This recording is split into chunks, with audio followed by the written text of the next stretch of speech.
देखिए, ये आज का दिन ऐतिहासिक है और बहुत बड़ी जीत है नीतीश तेजस्वी सरकार की।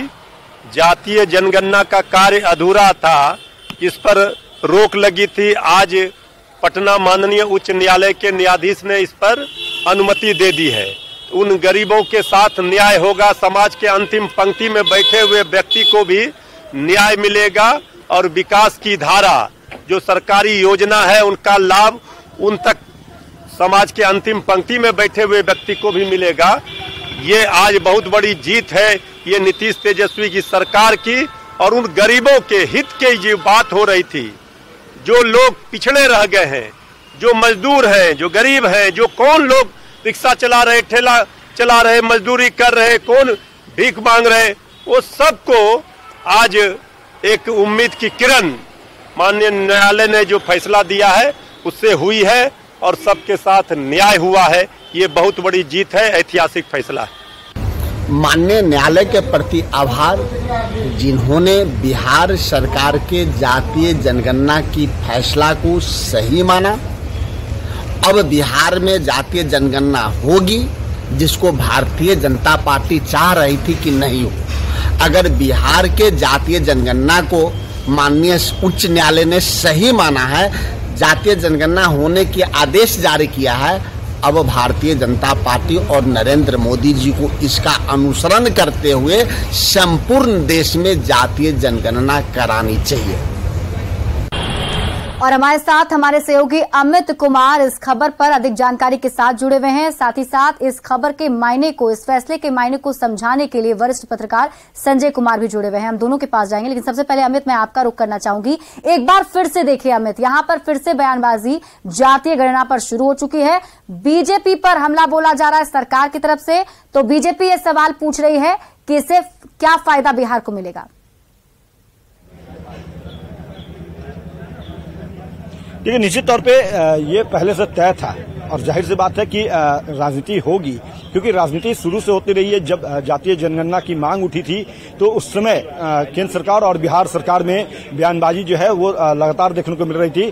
केंद्र सरकार ने साफ तौर पे ये कह दिया कि बिहार सरकार चाहे तो अपने खर्च पे, अपने संसाधन पे जातीय आधारित गणना वो करवा सकती है। जिसके बाद बिहार सरकार ने ये तय किया कि वो जातीय आधारित गणना जो है वो करवाएंगे, सर्वे करवाएंगे। और फिर बिहार विधानसभा में सर्वसम्मति से एक पारित हुआ कि बिहार में जातीय आधारित गणना जो है वो करवाई जाए। और फिर बिहार सरकार ने अपने कदम बढ़ाए। उसके बाद भी ये लगातार जो है विपक्ष हमला बर रहा कि जातीय आधारित गणना जो है उससे बिहार को कोई फायदा नहीं होना है। 500 करोड़ रुपए जो है वो पानी की तरह बहाए जाएंगे और बहाए जा रहे हैं। इससे आम जनता को कोई लाभ नहीं है। और एक बार फिर से वही बयान जो है वो चाहे नेता प्रतिपक्ष हो या दूसरे नेता जो विपक्ष में बैठे हैं, वो तमाम लोग जो है ये बातें कर रहे हैं कि जातीय आधारित गणना जो है उसका लाभ गरीब वंचितों को नहीं मिलेगा, बल्कि ये पैसे जो है वो पानी की तरह बहाए जा रहे हैं। इसको लेकर के हाईकोर्ट में भी जब मामला फंसा, जब हाईकोर्ट ने स्टे लगाया तो उस समय भी यही विपक्ष के लोग जो हैं साफ तौर पे ये कह रहे थे कि सरकार का जो स्टैंड है वो क्लियर नहीं है और इस वजह से स्टे लगाई गई है।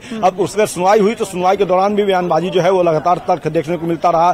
सत्ता पक्ष विपक्ष एक दूसरे पर अपने बयानों के तीर जो है वो चलाते रहे। और आज चूंकि अब इस मामले में फैसला साफ हो चुका है कि बिहार में जातीय आधारित गणना जो है वो होगी, तो जाहिर सी बात है कि कहीं न कहीं विपक्ष जो लगातार हमलावर था वो बैकफुट पे आया है और उनके पास बयानबाजी करने के सिवा दूसरा कोई रास्ता नहीं है। सरकार के पास जो रास्ता है वो अब ये है कि जातीय आधारित गणना करवा करके वो ये साबित करे कि उनका जो मकसद है वो क्लियर है कि बिहार की जनता को कैसे वो जातीय आधारित गणना के बाद जो है वो लाभ पहुंचाना चाहते हैं और क्या लाभ पहुंचाते हैं। वो भी राज्य सरकार के लिए एक बड़ी चुनौती होगी। ये इतना आसान खेल नहीं है कि आप बयान जारी कर दिए और बयान का कह सकते हैं कि प्रतिकार हो गया और बयानबाजी के बाद ये मामला शांत हो जाएगा। नहीं, जनता पूछेगी कि आपने जातीय आधारित गणना के लिए इतना हाय तोबा मचाया, सुप्रीम कोर्ट गए, हाई कोर्ट में आपने फाइट की, हाई कोर्ट से आपने जीत हासिल की, तो उसका लाभ हमें दीजिए। तो ये चुनाव जब आएगा, लोकसभा का चुनाव हो, विधानसभा का चुनाव हो, उस समय राज्य सरकार के सामने सबसे बड़ी अगर चुनौती कुछ होगी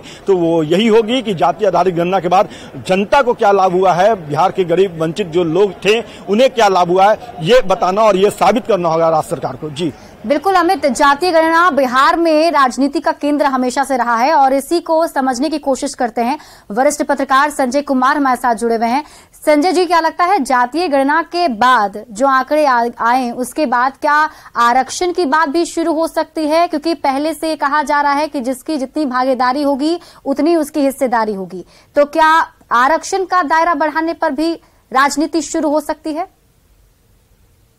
खूब शुरू हो सकती है, और यही तो आंकड़े के बाद चीजों को यही तो दबाव बनाने की कोशिश की जाएगी कि भाई हमारी आबादी अब इतनी अधिक हो गई है, लेकिन हमारी हिस्सेदारी देखिए अभी कितनी है। तो इस पर खूब राजनीति होगी, और इस राजनीति को ही तो जब धार देने की कोशिश की जाएगी तो फिर मामला दूसरी तरफ जाएगा। यहीं पर तो एक लगता है कि क्या जो सरकार कह रही है कि हम इसके माध्यम से आंकड़े इकट्ठे करके वेलफेयर स्कीम को उन गरीबों तक, उन झोपड़ियों तक, उन लोगों तक ले जाना चाहते हैं, क्या उनका उद्देश्य वही होगा कि आंकड़े इनके पास हो जाएंगे, डेटा हो जाएंगे और फिर वेलफेयर स्कीम वहां तक जाने लगेंगे, या उसके आधार पर ये अपनी भागीदारी की बात करने लगेंगे और कहेंगे कि नहीं, जो कैप लगा रखा है सुप्रीम कोर्ट ने उस कैप को आप हटाइए और आप उस कैप से बाहर निकलिए, और चूंकि हमारी इतनी भागीदारी, इतनी संख्या हो गई है, इसलिए इतना से हमारा काम नहीं चलेगा, हमारी हिस्सेदारी और अधिक चाहिए। तो कई तरह की राजनीति जो है इस पर हम समझते हैं कि होने लगेगी, इससे इनकार नहीं किया जा सकता है। लेकिन अगर सरकार इस पर एडमेंट रहेगी कि नहीं, हमारा उद्देश्य केवल वेलफेयर स्कीम है, उन योजनाओं तक ही सीमित है, तब तो माना जाएगा कि एक अच्छी शुरुआत और एक बड़ा ही पवित्र भाव से यह सर्वेक्षण कराया गया या गणना कराई गई।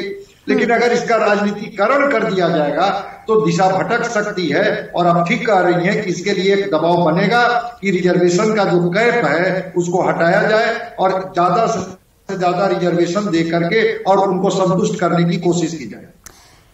संजय जी, अब याचिकाकर्ता जो हैं, उनके जो वकील हैं, वो कह रहे हैं कि अब वो सुप्रीम कोर्ट जाएंगे हाई कोर्ट के इस फैसले के खिलाफ, तो क्या मामला अभी और ये लंबा खिंचने वाला है? क्या लगता है आपको? हो सकता है मामला, पहले भी ये सुप्रीम कोर्ट गए थे याचिकाकर्ता के जो ये थे वकील थे, लेकिन सुप्रीम कोर्ट ने कहा कि जब ये सुनवाई पटना हाई कोर्ट में हो रही है तो फिर ये पटना हाई कोर्ट को करने दीजिए। अब चूंकि पटना हाई कोर्ट ने सरकार के पक्ष में निर्णय दिया है तो इनको अधिकार है कि ये जाए सुप्रीम कोर्ट में। अब सुप्रीम कोर्ट एडमिट करती है, नहीं एडमिट करती है, किस रूप में कंसीडर करती है, या हो सकता है कि सुप्रीम कोर्ट फिर एक बार इस पर सुनवाई के लिए टाइम को डिसाइड करे कि हाँ ठीक है, हम भी इस पर सुनवाई करेंगे। जो दलील देने वाले जो इनके वकील होंगे वो तो लीगली और पॉइंट वाइज जाकर के वहां अपना पक्ष रखेंगे ना, कि हमारे जो ये है याचिका है उसको वहां एडमिट कर लिया जाए, रिजेक्ट नहीं किया जाए, तो ये तो वक्त बताएगा। लेकिन अगर सुप्रीम कोर्ट इसको इंटरटेन करती है तो निश्चित रूप से ये लंबा खींचेगा, इससे कौन इनकार कर सकता है। बिल्कुल, यानी कि अब सब कुछ टिका हुआ है सुप्रीम कोर्ट के रुख पर, वहां देखना होगा क्या कुछ इस पर फैसला आता है, या सुप्रीम कोर्ट इसको एडमिट करती भी है, उस पर सुनवाई होती भी है या नहीं।